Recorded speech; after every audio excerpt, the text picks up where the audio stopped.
Somewhere right now, someone your age just bought a house. Someone else got promoted. Someone you went to high school with just posted a photo from a beach in Bali, smiling like life is a brochure. And you are sitting here in the same spot you were sitting yesterday, wondering when exactly you fell behind. But here's the strange part: you didn't fall behind. There was never a race to begin with. And the fact that it feels like one says less about your life than it does about something much older, much stranger, and frankly, a little embarrassing once you see it clearly. Let's start with the feeling itself.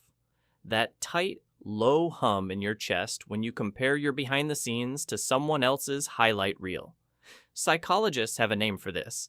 It's called social comparison, and it was first studied properly back in 1954 by a researcher named Leon Festinger.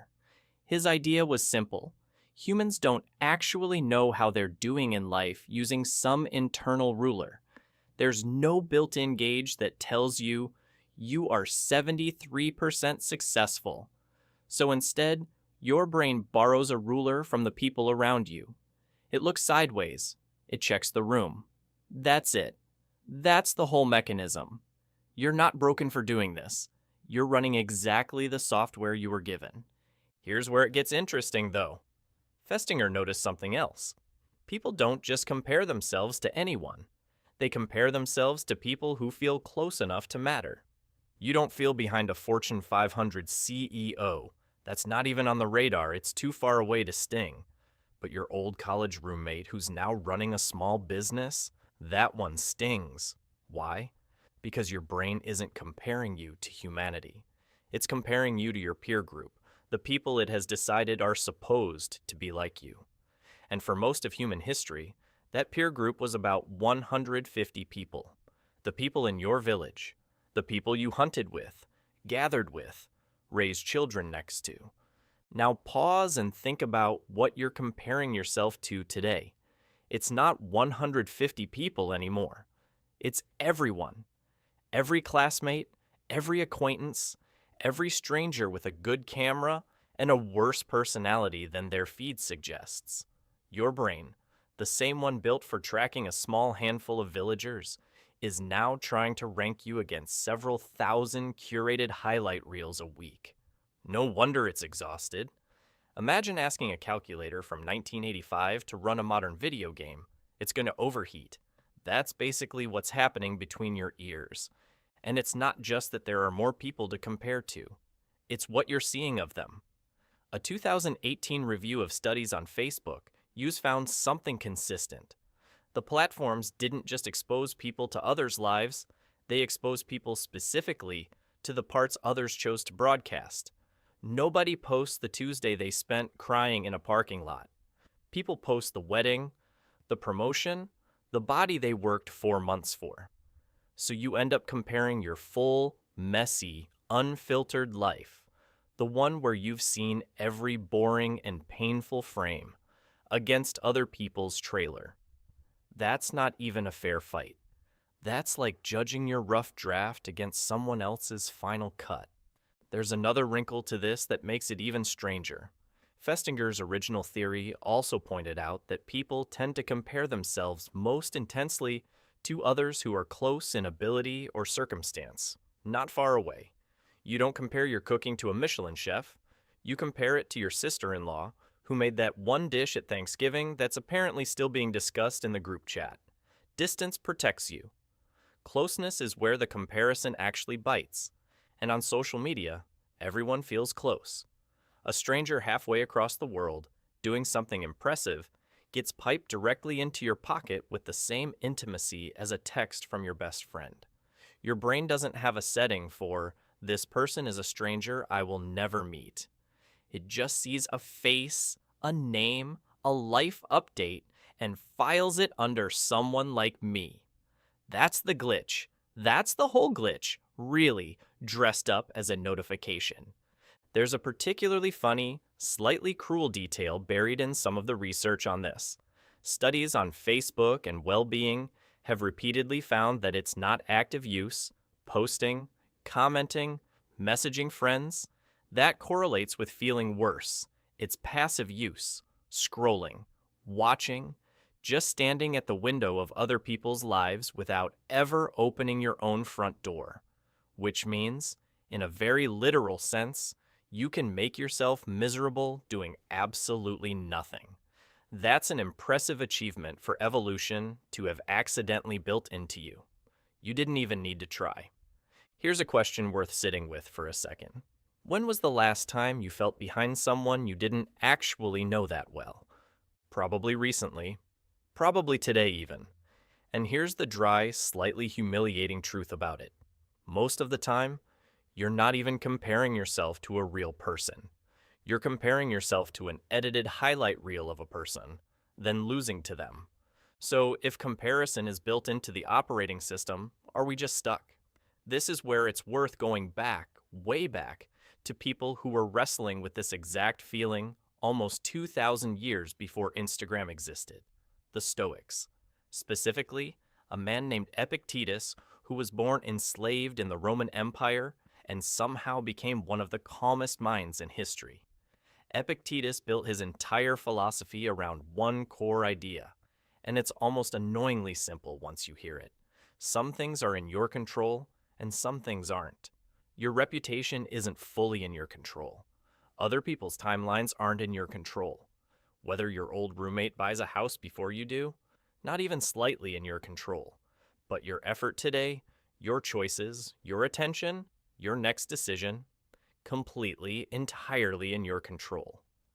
Epictetus called the things outside your control not up to us, and he basically said, most human suffering comes from treating those things like they're your job to manage.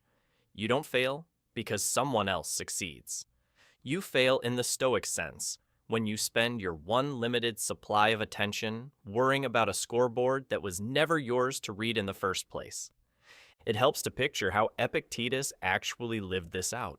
He taught from a small school, owned almost nothing, and used to tell his students that a person who has learned what is and isn't theirs to control can be insulted, robbed, even imprisoned, and still remain essentially undisturbed, because none of those things touch the one thing that was always truly theirs, their own judgment about it.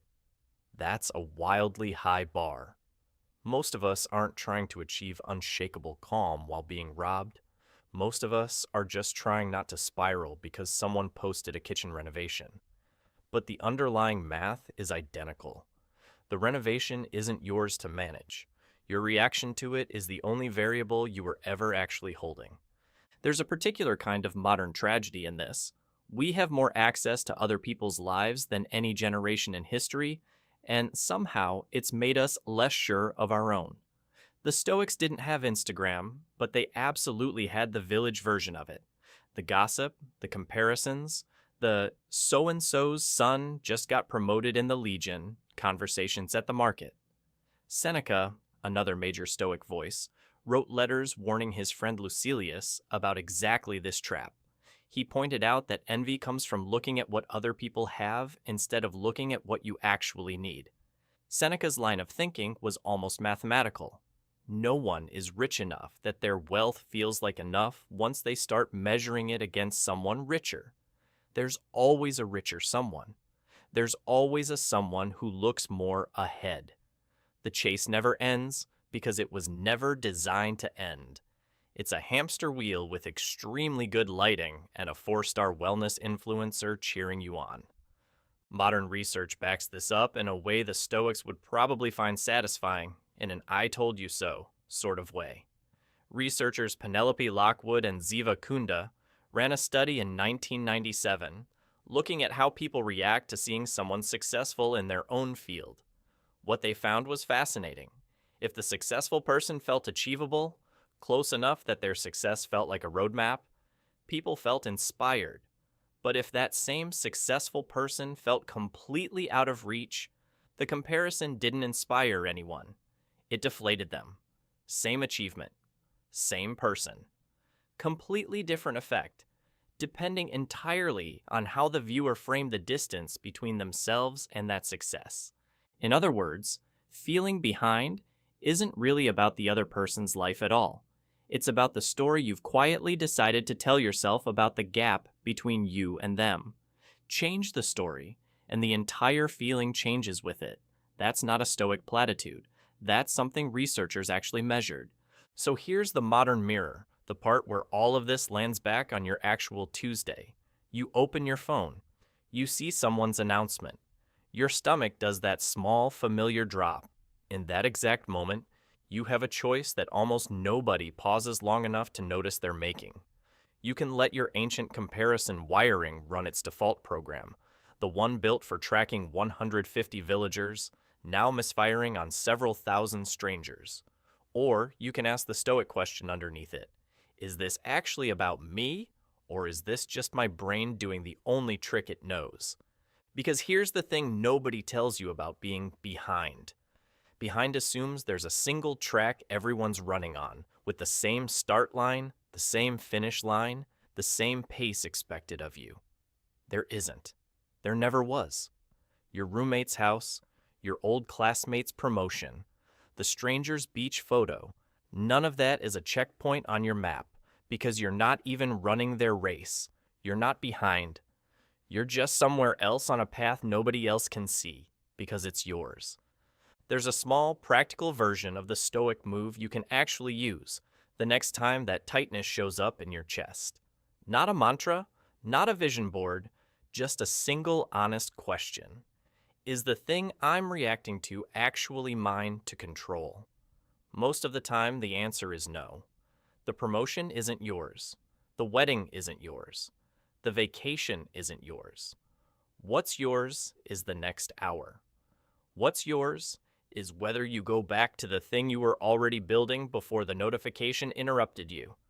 That's a smaller, less glamorous question than, am I behind in life? But it's the only one that was ever answerable. And maybe that's the real twist in all of this. The ancient world didn't have less comparison than you do. If anything, it had more of it crammed into smaller spaces, everyone watching everyone in towns where there was nowhere to hide. What it had, that we've quietly lost, was a tradition of people who looked directly at that feeling and said, that's not information about your worth. That's just noise from an old, overworked instinct. You're allowed to hear the noise and not follow it. So tonight, when the feed refreshes again, and it will, and someone posts something that makes your chest go tight for half a second, remember the village. Remember that your brain is just doing its oldest job badly in a world it was never built for. You're not failing some invisible scoreboard. There was never a scoreboard. There's just you today, doing the only thing that was ever actually in your control.